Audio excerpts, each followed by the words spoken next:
Les gens justement n'ont pas l'idée qu'au mois d'avril ou au mois de mai, on peut avoir des départs de feu parce que pour beaucoup de gens, les feux, c'est en plein été.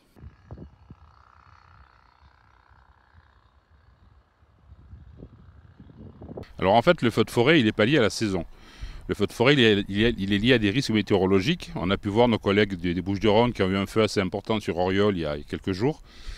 Pourtant, on n'est pas dans une phase que les gens considèrent comme des phases à risque. En fait, le feu de forêt, il est lié essentiellement à la température, à l'humidité des végétaux et au vent qui va le faire développer. Si les conditions sont réunies, quelle que soit la saison, on a des feux. Là, depuis quelques temps, on est un petit peu en manque de pluie.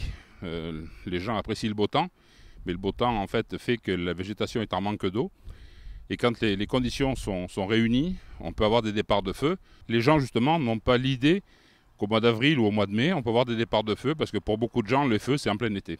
Eh bien, en fait, le premier geste, c'est de faire toujours très attention. Donc, tout ce qui est travaux agricoles, tout ce qui est travaux de débroussaillement, il faut s'assurer que tout soit éteint lorsqu'on quitte les lieux. Ensuite, bien entendu, s'abstenir de fumer, bien entendu, parce que le jet de cigarette est une mise à feu. Et ensuite, il faut éviter, bien entendu, de tout ce qui est camping et tout ce qui est fréquentation des pistes interdites. Là, pour deux raisons. D'abord, pour éviter de mettre le feu. Et aussi pour éviter de se retrouver dans des zones de danger lorsque le feu se déclare, ce qu'on appelle le feu subi.